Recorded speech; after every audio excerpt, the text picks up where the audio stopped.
soutient ma foi. La sombre vallée n'a plus d'effroi. L'âme consolée, l'âme consolée. Je marche avec mon sauveur. Non, jamais, non, jamais tout. Oh, jamais, non, jamais tout seul. Jésus, mon sauveur, me garde. Jamais ne me laisse. Non, jamais, non, jamais. Oh, non, non, non, jamais tout seul. Jésus, mon sauveur, me garde. Je ne suis jamais tout seul. Ne crains rien, je t'aime. Ne crains rien, je t'aime. Je suis avec toi. Je suis avec toi. Promesse, Promesse suprême qui soutient ma foi. sans mon palais. Elle Elle n'a plus de foi. n'a plus de terreur. L'âme consolée. Je marche avec mon sauveur. Et non, jamais. Non, jamais tout Oh, seul. non, non, non, jamais tout seul. Jésus, mon sauveur, me garde. Jamais ne me laisse Oh, seul. jamais, jamais. Non, jamais tout Oh, seul. non, jamais, non. Non, jamais tout seul. Jésus, mon sauveur, me garde. Jésus, mon sauveur me garde. Je ne suis jamais tout seul. L'aube matinière ne nuit qu'au beau jour. Et moi, Jésus, ma lumière, Jésus, ma lumière, il m'éclaire tous les jours. m'éclaire toujours. Même quand je perds de vue. Quand je perds de vue, Oh, l'astre radieux à travers la nuit. Jésus me montre les voies.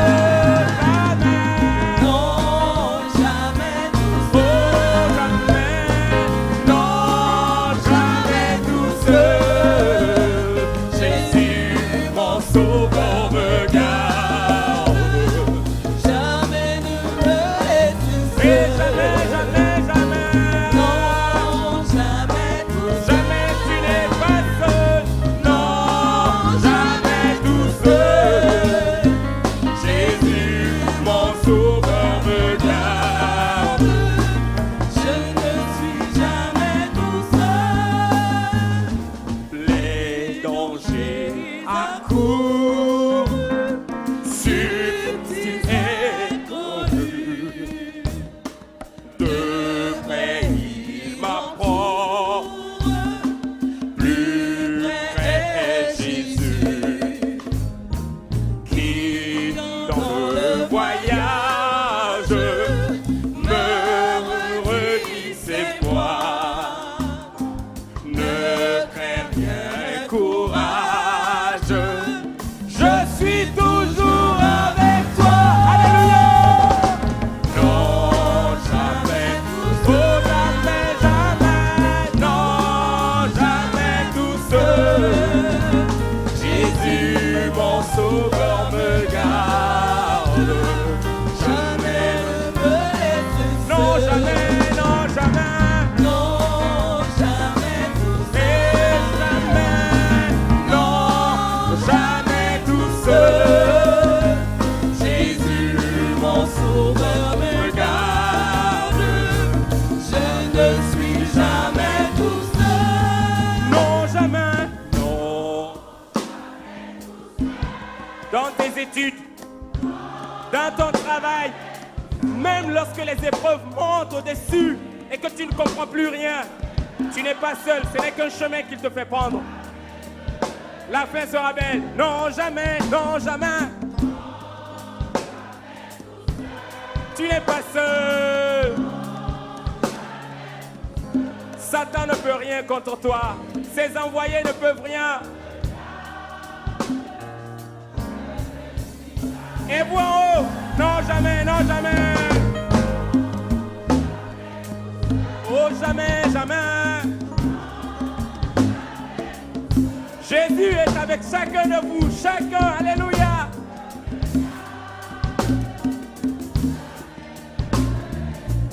Non, jamais. Jamais, jamais. Jamais tout seul.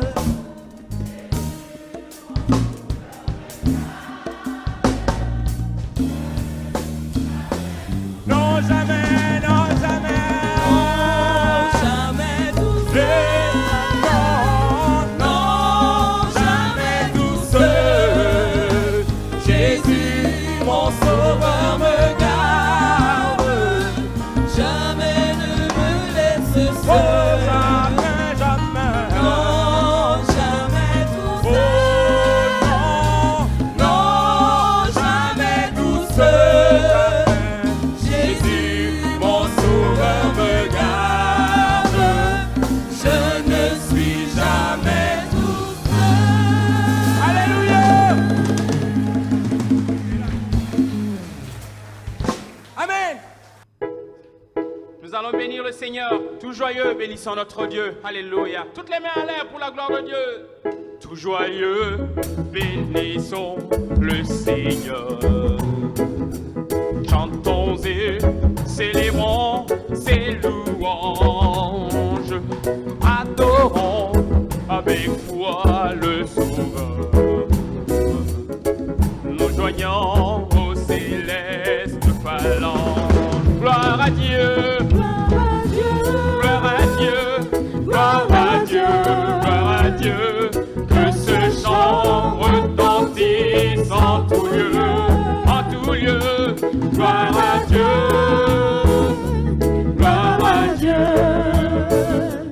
que ce chant retentisse en tout lieu, gloire à Dieu, gloire à Dieu, gloire à Dieu, gloire à Dieu. Que ce chant retentisse en tout lieu, gloire à Dieu, gloire à Dieu. Que ce chant retentisse en tout lieu. Dieu dans son incomparable amour, du ciel envoya son Fils unique, et la terre et les cieux dans ce jour s'unissent pour chanter ce cantique. Gloire à Dieu, Gloire à Dieu, gloire à Dieu, gloire à Dieu. que ce chant retentisse en tout lieu. En tout lieu, Gloire à Dieu, gloire à Dieu, gloire à Dieu, que ce chant retentisse en tout lieu. le châtiment. Le châtiment qui produit la paix, Jésus-Christ l'a subi pour mon âme. Il voulut expier nos forfaits en mourant lui sur le bois Gloire à Dieu, gloire à Dieu, gloire à Dieu, que ce chant retentisse en tout lieu, en tout lieu. gloire à Dieu, Gloire à Dieu, gloire à Dieu, que ce chant retentisse en tout lieu. nous voulons en retour bon sauveur, t'aimer par-dessus toute autre chose. Forme ton amour dans notre cœur.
Bonjour frères et sœurs.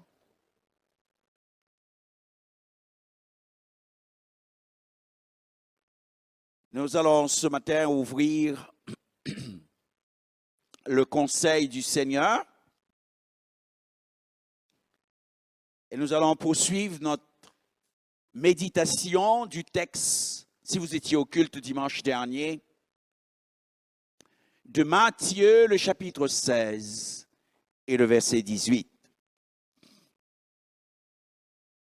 Et moi, je te dis que tu es Pierre, et que sur cette pierre, je bâtirai mon église, et que les portes du séjour des morts ne prévaudront point contre elle. Amen. Le Seigneur Jésus a fait cette déclaration. Je bâtirai mon église. Ce qui me fait dire, avec vous, devant ce texte, l'église n'est pas une affaire d'hommes. L'église est une entreprise divine. C'est Dieu qui dit « je bâtirai ». Qu'est-ce que cela veut dire d'une manière simple mais assez claire? Cela veut dire aucun de nous. Nous n'avons la capacité de faire en sorte que quelqu'un sorte des ténèbres pour entrer dans la lumière. Nous n'avons ni le bagage intellectuel, ni la persuasion du savoir parler pour permettre à quelqu'un de se convertir. Quand quelqu'un se convertit, c'est que Dieu a fait un travail dans le cœur de cette personne.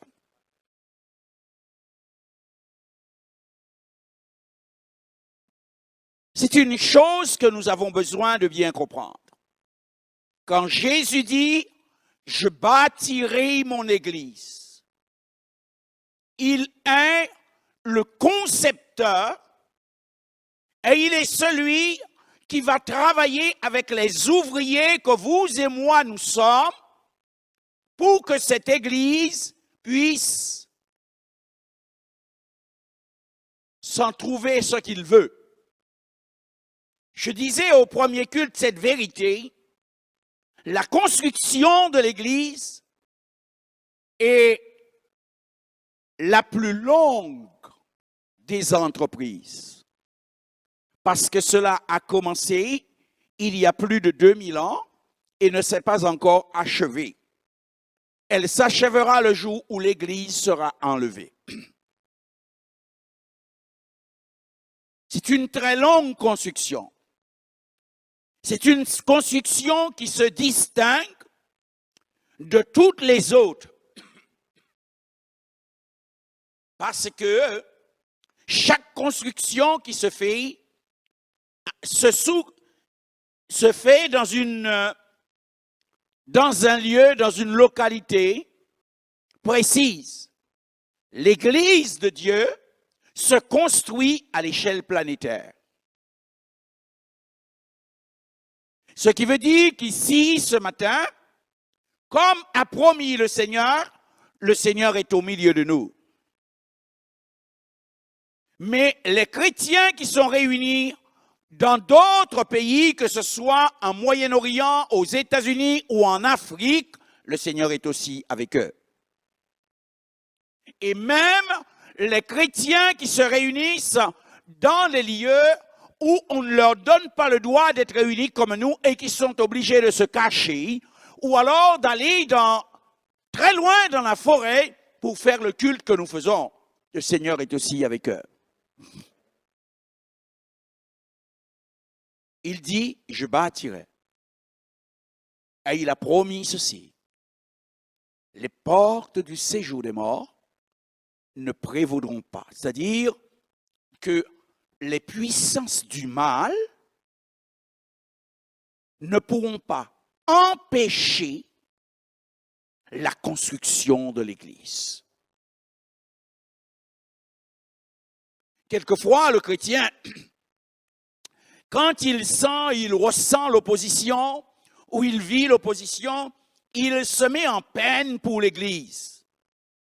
C'est peut-être un bon sentiment, mais que ce sentiment-là ne nous emmène pas à l'incrédulité. Aucune puissance ne peut triompher de l'Église. Aucune. Parce que celui qui œuvre, c'est Dieu lui-même qui œuvre dans l'Église. Quand nous croyons, il faut nous savoir quand nous croyons.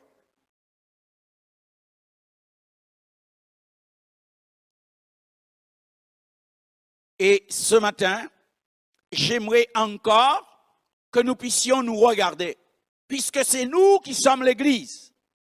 Alors, en préparant cette prédication pour vous et pour moi, je me suis dit, mais quelles sont les caractéristiques de l'Église que Jésus dit qu'il bâtit? Est-ce que si nous nous plaisons à nous regarder sérieusement, est-ce que nous allons trouver ici, au milieu de nous, les caractéristiques de l'Église que Jésus bâtit? Certes, nous pouvons dire que nous sommes réunis au nom de Jésus. Certes, nous pouvons dire que nous chantons au nom de Jésus, mais est-ce que nous avons les caractéristiques? Et quelles sont ces caractéristiques? D'abord, je dirais, l'Église que Jésus bâtit, c'est une Église qui a, comme Jésus, l'ambition qu'avait Jésus. Lorsque Jésus était sur terre, Jésus avait une ambition. Et nous devons avoir cette ambition-là. Nous ne devons pas nous contenter de nous réunir simplement, mais nous devons tout faire pour que nous puissions, au milieu de nous, avoir les conditions pour que nous puissions être ce royaume que Dieu bâtit au milieu des hommes. Nous devons tout faire pour pouvoir faire entrer d'autres personnes dans cette construction du royaume de Dieu. Deuxième chose,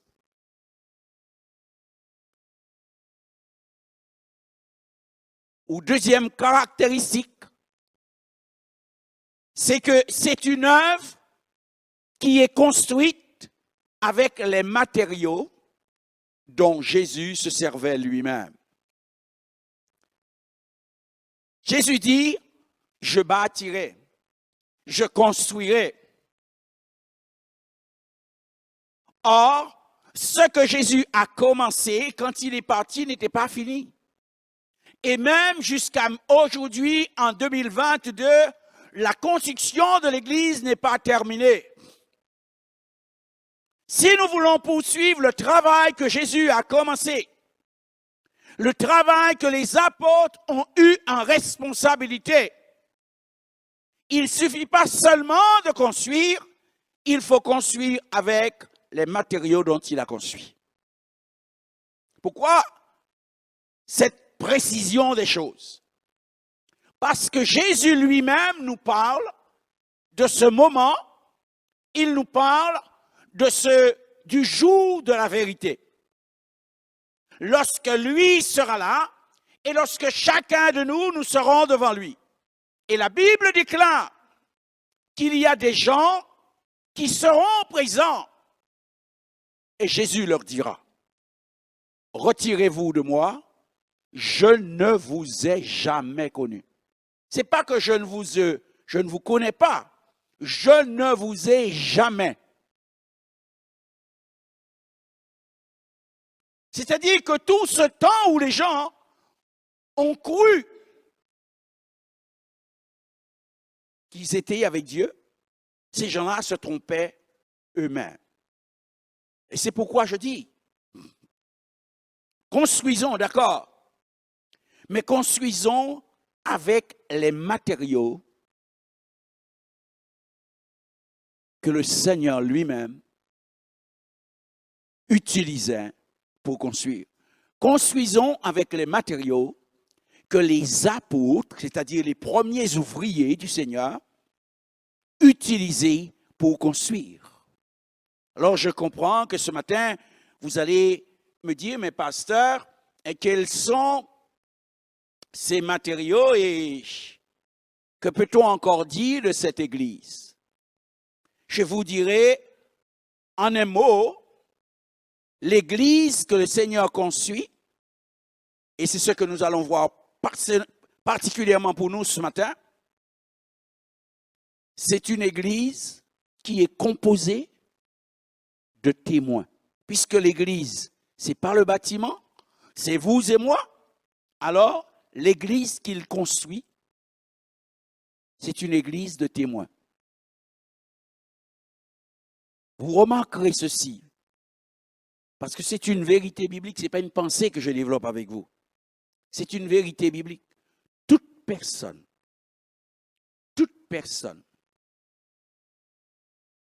qui un jour, en public ou en privé, se convertit, une fois que cette personne a reçu Jésus dans son cœur réellement, elle a envie d'aller le dire à d'autres. Il n'y a personne qui se convertit et qui n'a pas envie de parler de Jésus. Jésus a toujours voulu cela. Il pouvait dire, il guérissait quelqu'un et il lui dit, va dire aux autres, raconte-leur ce que je t'ai fait. C'est pourquoi l'Église n'est pas un rassemblement d'hommes et de femmes qui partagent les mêmes pensées, qui partagent une même philosophie. C'est plus que cela. L'Église que Jésus construit est une Église de témoins, c'est-à-dire de personnes qui vont poursuivre le travail de Dieu. Le royaume de Dieu se construit par le témoignage de ceux qui appartiennent à Dieu. Ça y est, vous me suivez? Je ne suis pas trop compliqué pour vous? OK.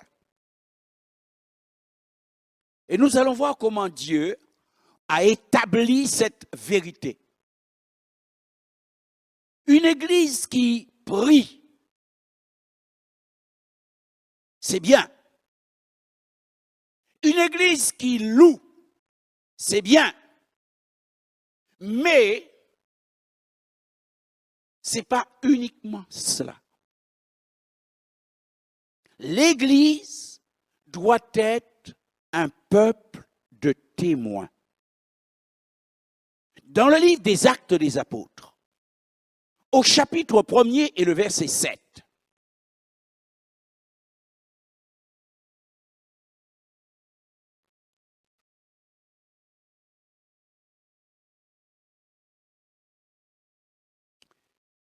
il est écrit, il leur répondit, ce n'est pas à vous de connaître les temps ou les moments que le Père a fixés de sa propre autorité.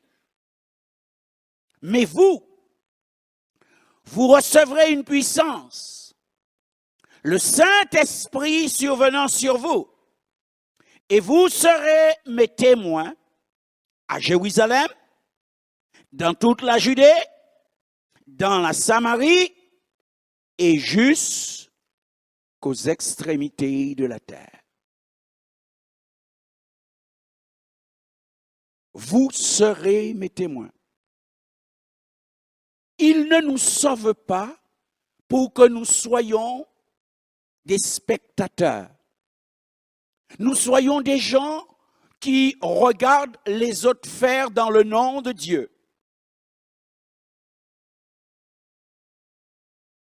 Toutes les personnes qui sont sauvées, qui sont pardonnées, sont des personnes, Dieu veut que chacun soit un témoin. Vous serez mes témoins. Vous parlerez alors du Christ. Vous parlerez de ce qu'il a fait. Vous parlerez de son amour. Vous parlerez de sa mort à la croix, des raisons pour lesquelles il est mort. Vous parlerez de sa résurrection. Et vous parlerez de ce qu'il a fait dans votre propre vie. Car vous n'étiez pas à Jérusalem le jour où il a été crucifié, mais vous savez ce qu'il a fait dans votre propre vie. Vous serez mes témoins. Et là, c'est là que nous pouvons nous poser la question. Est-ce que nous nous disons Église, mais est-ce que nous sommes ce peuple de témoins? Est-ce que réellement, chacun d'entre nous se donne le droit et la liberté d'être le témoin de Christ auprès de ceux qui n'appartiennent pas à Christ?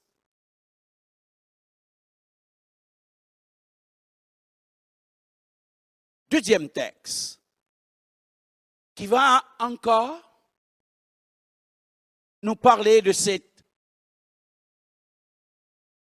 réalité qu'il construit une église, mais une église qui doit être témoin. C'est ce que nous dira l'apôtre Paul dans le livre des Romains, le chapitre 1er et le verset 16. Romains, le chapitre 1er et le verset 16.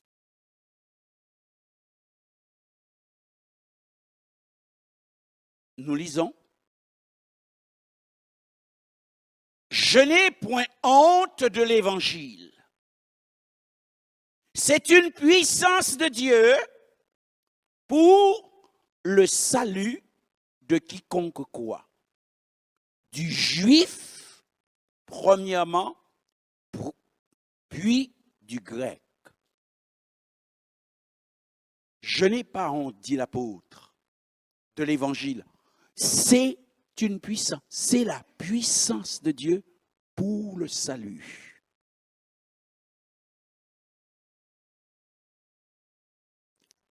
Frères et sœurs, afin de bâtir le royaume de Dieu au milieu des hommes,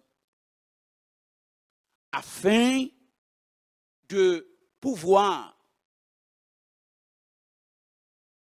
permettre aux hommes de passer de ce monde des ténèbres à Dieu qui est la lumière, le seul moyen que nous avons pour cela, c'est l'Évangile. C'est l'Évangile. Laissez-moi vous dire qu'il y a beaucoup de corps dans le monde. Vous trouverez un corps médical, un corps de chercheurs, un corps militaire, un corps économique, vous trouverez tous. Mais le seul corps qui a le pouvoir de bâtir le royaume de Dieu, c'est l'Église. Le seul corps qui a la capacité d'utiliser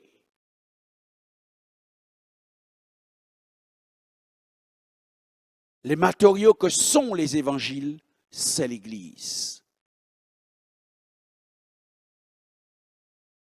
Je voudrais que vous puissiez en prendre conscience en tant que personne qui dit adorer Dieu.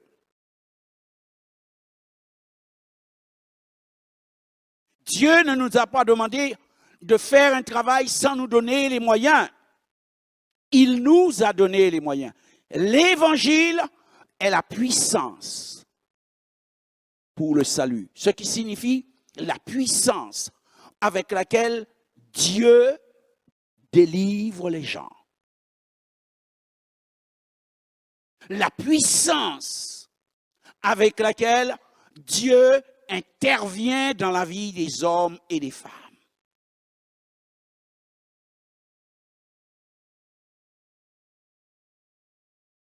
Pour cela, chacun de nous, nous avons cela, l'Évangile. Mais rappelez-vous, c'est plus qu'un livre, c'est la puissance de Dieu. J'ai envie de vous dire, c'est la main agissante de Dieu.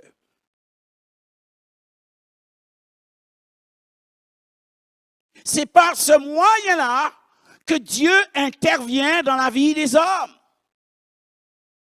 J'aimerais que vous puissiez prendre conscience que dans ce monde, Dieu ne fait rien sans sa parole. Or, votre privilège est d'être porteur de cette parole. Votre privilège, c'est que vous connaissez cette parole. L'Évangile est le moyen par lequel Dieu offre ses solutions aux hommes. Combien de personnes que nous traversons dans notre vie qui sont désemparées, qui ont tout essayé, excepté l'Évangile.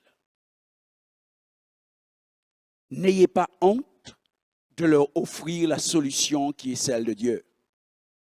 N'ayez pas honte de leur offrir la parole avec laquelle, une fois qu'ils la reçoivent, Dieu se met à l'œuvre pour eux et dans leur vie. Et puis, qu'y a-t-il de honteux dans l'Évangile? Est-ce que le fait de transformer la vie de quelqu'un est une chose honteuse? Est-ce que le fait que désormais vous avez la paix en vous, vous avez la joie dans votre âme, est-ce que ça c'est une chose honteuse? Est-ce que le fait que vous attendez que Jésus vous ouvre le ciel ou qu'il revienne vous chercher, est-ce que ça c'est une chose honteuse? Est-ce que le fait de recevoir une parole qui vous demande de vivre avec droiture, de vivre avec correction, de vivre de manière à aimer votre semblable, est-ce que ça, c'est une chose honteuse? Pourquoi donc auriez-vous honte de l'Évangile? Pourquoi en avez-vous honte? Pourquoi, j'allais dire, pardon, pourquoi êtes-vous un témoin silencieux? Vous avez déjà vu assister à des conversations comme cela. Deux personnes qui sont en train de parler et qui sont là devant un problème comme une équation difficile à résoudre. Vous, vous êtes assis là, vous ne dites rien, mais vous avez déjà vu la solution. Mais pour une raison ou une autre, vous la taisez. Alors, je comprends que vous puissiez vous taire dans les affaires intimes des autres. Mais lorsque vous savez que ce dont ils ont besoin, c'est l'Évangile, n'ayez pas peur de leur dire, moi je sais ce dont tu as besoin. Ce que tu as besoin, c'est que Jésus passe dans ta vie.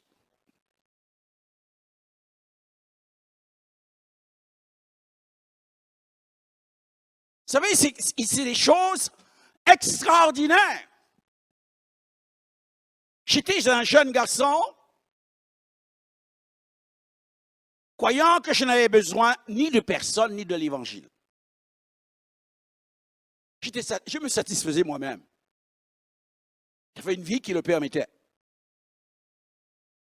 Et un jour, une jeune fille s'est approchée de moi avec un prospectus, me disant, « Monsieur, s'il vous plaît, jeune gens, vous avez besoin de Jésus. »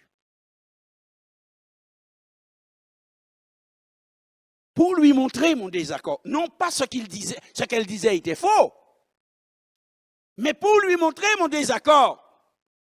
J'ai pris le prospectus de sa main et sans regarder, je l'ai mis à son visage et je l'ai froissé. En lui disant, pas grand-chose, fais sans quoi. Hein? Et allez expliquer pourquoi. Quand je me souviens de cette jeune fille, je me souviens d'elle toute frêle. Et moi, avec mon regard... Mais allez expliquer pourquoi je n'ai pas jeté le prospectus, je l'ai mis dans ma poche. Quand je suis arrivé, environ 300 mètres plus tard, plus bas, je ne sais pas ce qui m'a pris, j'ai voulu savoir ce qui était écrit dessus. Je venais de froisser dans son visage, mais j'ai voulu savoir.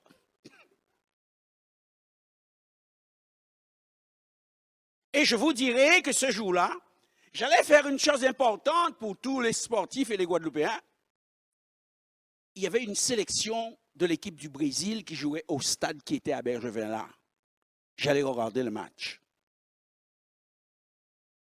Et quand j'ai lu que Jésus pouvait pardonner mes péchés, que Jésus pouvait me donner une vie meilleure, que Jésus pouvait apporter la paix dans mon âme, j'ai oublié le match.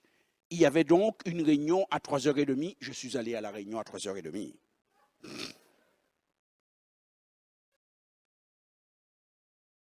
Et je vous assure, jusqu'à ce jour, je n'ai jamais regretté de n'avoir pas vu le match, parce que j'ai trouvé quelque chose de bien meilleur que le match. Parce que simplement, une jeune fille elle ne connaissait pas mon problème.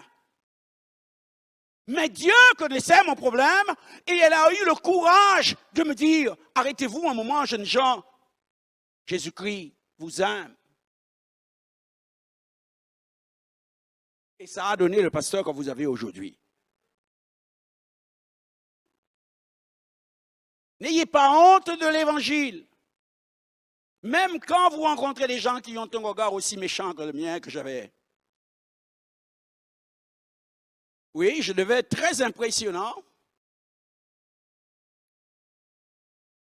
D'ailleurs, jusqu'à présent, les chrétiens me disent, pasteur, on n'aime pas quand tu nous regardes. Mais là, je regarde avec amour. Mais à ce moment-là, je regardais avec un mauvais sentiment. N'ayez pas honte de l'Évangile. N'ayez pas honte de l'Évangile. Une autre raison pour laquelle Christ ne bâtit pas un peuple. Dieu ne construit pas une église si ce n'est pas un peuple de témoins. Je vais vous donner encore un autre texte des Écritures à ce sujet et je voudrais lire avec vous dans 1 Corinthiens, le chapitre 9 et le verset 16. 1 Corinthiens, le chapitre 9 et le verset 16.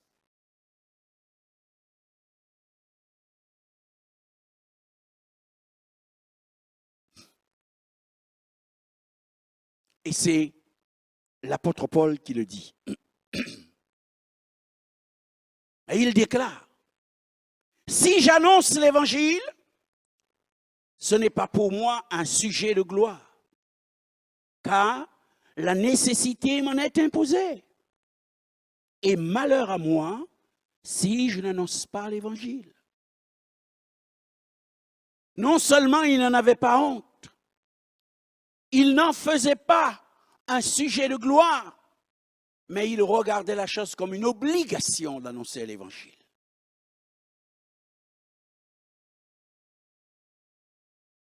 Comme une obligation.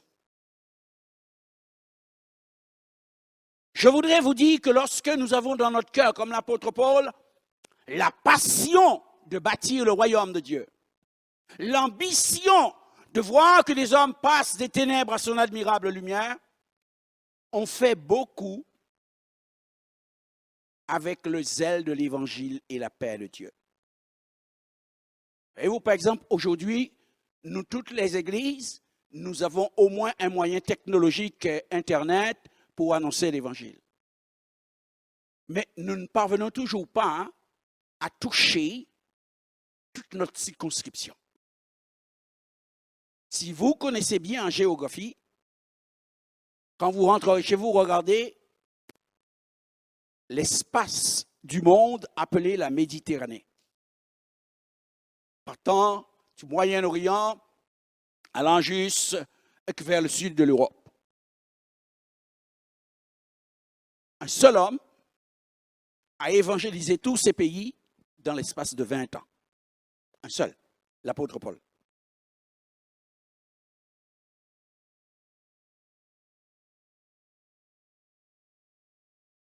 Quand il dit « je n'ai pas honte », il n'en avait vraiment pas honte.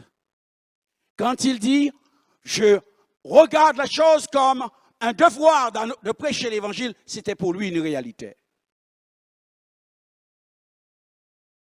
Est-ce qu'aujourd'hui, nous qui nous disons Église de Dieu, est-ce que ces caractéristiques sont les nôtres? Est-ce que nous sommes vraiment un peuple? Et un peuple qui annonce. Car la Bible nous dit encore, dans l'évangile de Luc, au chapitre 19 et le verset 40. Évangile de Luc, le chapitre 19 et le verset 40.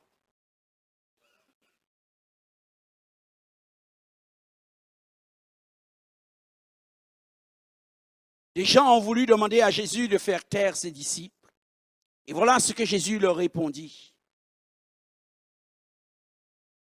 Il répondit, je vous le dis, s'ils se taisent, les pierres crieront. Si les disciples se taisent, si les témoins se taisent, les pierres crieront.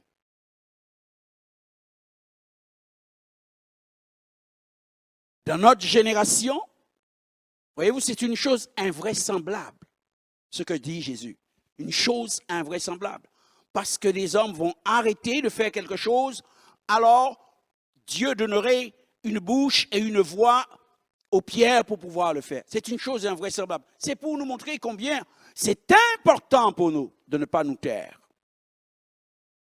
de ne pas avoir peur, de ne pas nous laisser impressionner par quoi que ce soit, mais d'annoncer l'Évangile. Annoncer l'Évangile. Nous ne serons pas les premiers, nous ne serons pas les derniers, car peut-être après nous, il y aura une nouvelle génération, car le livre des Actes nous dit au chapitre 4 et le verset 20, le livre des Actes, le chapitre 4 et le verset 20, le livre des Actes, le chapitre 4 et le verset 20, lorsqu'on a dit aux disciples de ne pas être des témoins, on leur a dit, vous ne devez pas parler, vous ne devez même pas prononcer le nom de Jésus. Voilà quelle a été leur réponse. Il leur dit, nous ne pouvons pas ne pas parler de ce que nous avons vu et entendu. Nous ne pouvons pas ne pas parler de ce que nous avons vu et entendu. On leur disait, ne dites rien au peuple au sujet de Jésus. Ne prononcez pas le nom de Jésus au peuple. Et eux, ils répètent. Nous ne pouvons pas ne pas dire ce que nous avons vu et entendu. Vous, vous avez entendu, vous connaissez l'enseignement des Écritures. Et vous et moi, nous savons ce que l'Évangile a fait dans notre vie. Nous avons vu comment Dieu a transformé nos vies. Nous avons vu comment ce qui nous paraissait être abstrait est devenu concret dans notre vie par l'action de Dieu au travers de l'Évangile. Et ce matin, je voudrais vous inviter à être un peuple, mais un peuple de témoins, des gens qui savent dire. Bien-aimés, c'est tout ce que Dieu nous demande de faire. Dieu ne nous demande pas de convertir les gens. Et peut-être c'est ce qui décourage quelquefois le chrétien parce qu'il voudrait convertir les gens, il voudrait arracher la décision à la personne. Non, Dieu te demande de déposer l'Évangile dans le cœur. C'est tout. Dieu te demande de leur témoigner. Si c'est le moment de Dieu, cette personne-là croira avec toi. Si ce n'est pas le moment de Dieu, la personne semblera même rejeter ce que tu as dit. Mais tu dois savoir, toi qui as la parole, lorsque tu déposes la parole dans un cœur, tôt ou tard, cette parole se lèvera.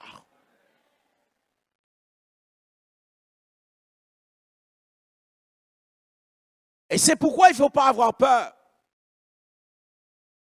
Vous savez, l'évangile, c'est comme un champ. C'est comme un champ. Même si le champ est grand, et quand vous mettez 2 grains en terre, les 2 grains donneront l'équivalent des 2 grains en pouce. Plus vous semerez, plus vous récolterez. Si vous semez peu, vous récolterez peu. Mais si vous semez beaucoup, vous récolterez beaucoup. C'est une loi spirituelle. Puisse le Seigneur vous aider à comprendre. Dieu n'a pas voulu que nous soyons des spectateurs. Dieu a voulu que nous soyons des acteurs. Et c'est pourquoi c'est déjà maintenant que vous devez vous entraîner à être des acteurs. Alors des fois, hein, quand je pense à l'Église du Seigneur, que ce soit ici ou dans d'autres pays, je me dis, ici les chrétiens, ils savaient. Parce que lorsque on est là, on est dans l'Église, on vient aux réunions de l'Église, mais on vient comme spectateur, pas comme acteur. Je voudrais vous dire que dans le ciel, il n'y aura pas de spectateurs.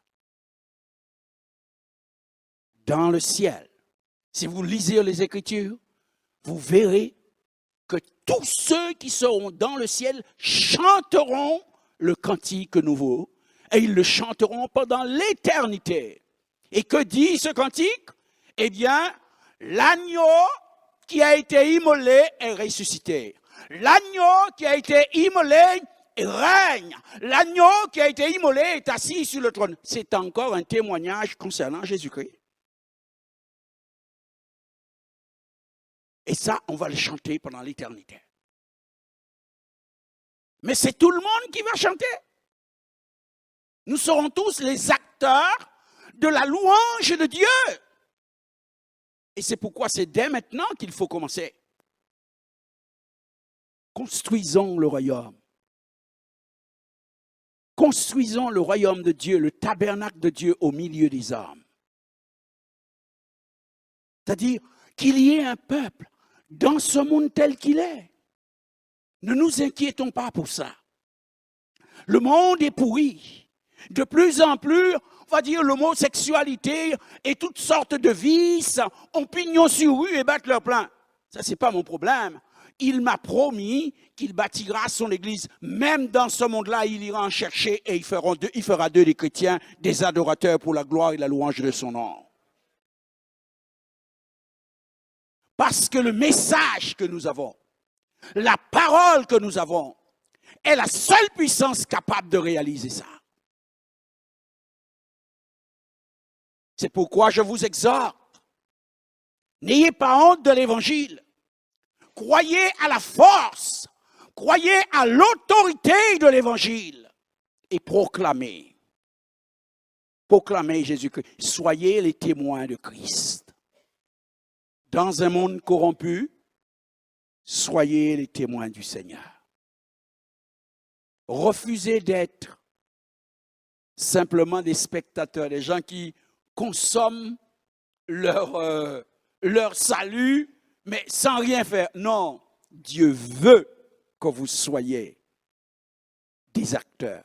Et j'aurai l'occasion, dans cette série, dans une prochaine prédication, vous montrer pourquoi je vous dis qu'on ne peut pas être, on ne peut pas faire partie de l'Église et être spectateur. Dieu n'a jamais prévu ça. À moins que vous ne soyez pas ce que Dieu veut. Mais si vous êtes ce que Dieu veut, vous ne pouvez être qu'un acteur parmi les acteurs avec la grâce du Saint-Esprit. Un peuple de témoins. Un peuple qui parle de ce qu'il connaît. Un peuple qui peut dire ce que Christ est capable. De par l'expérience que nous avons dans notre propre vie. Je peux parler de guérison parce que je l'ai vu guérir. Je peux parler de résurrection parce que je l'ai vu ressusciter des morts. Je peux parler d'un Dieu qui restaure les vies et qui restaure les foyers parce que j'ai vu ces choses-là sous mes yeux à cause et par le moyen de l'Évangile.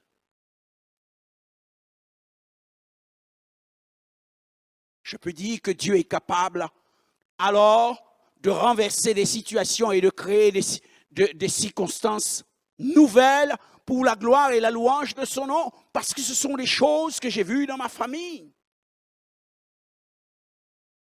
Je peux parler d'un Dieu qui donne une parole et qui l'accomplit. Ce que je suis venu au Seigneur, Seigneur a mis dans mon cœur des paroles. J'ignorais de comprendre ce que c'était, mais il me montrait ce qu'il allait faire de ma vie. Moi, je ne voulais pas être pasteur, je ne voulais pas être prédicateur, ça ne m'intéressait pas. J'avais choisi un métier dans lequel je gagnerais beaucoup d'argent. C'est ça qui m'intéressait. Et j'ai eu l'occasion de commencer mon métier. Et j'avais déjà à l'époque de l'argent. En 1973, quand le Seigneur m'invita, en 1974, octobre 1974, à venir le servir, à quitter mon travail et me demandant de venir le servir. Mais je vous dirais, des décennies plus tard, près de 35 ans plus tard, j'étais pas dans mon pays, j'étais dans un congrès où l'on m'avait invité comme prédicateur.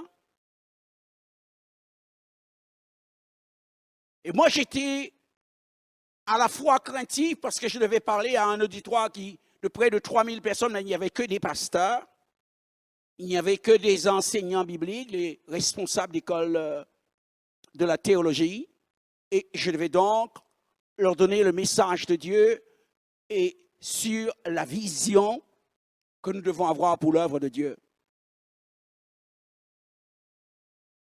Lorsque j'allais commencer ma prédication, c'était ma 3e prédication, un dimanche après-midi, le Seigneur m'arrêta net et me ramena 35 ans en arrière pour me dire, tu te souviens de cette parole? Et cette parole est revenue en moi. Je t'emmènerai au loin. Je t'emmènerai sur d'autres continents. Ma parole sera dans ta main et dans ta bouche et tu instruiras des hommes pour mon royaume. Et Dieu me dit, voilà, je t'avais fait cette promesse. Elle s'accomplit. Annoncer l'évangile, c'est dire aux gens que lorsque Dieu dit quelque chose, la chose arrive. Annoncer l'évangile, c'est leur dire que je peux faire confiance à ce que la parole de Dieu déclare, parce que celui qui veille sur l'accomplissement de cette parole, c'est celui qui n'a jamais menti. C'est pourquoi à vous, ce matin, je peux vous dire, soyez un peuple de témoins. Soyez un peuple de témoins. Dites ce que vous savez de lui. Dites ce qu'il a fait pour vous. Dites ce qu'il a dit dans sa parole. Le reste, il le fera.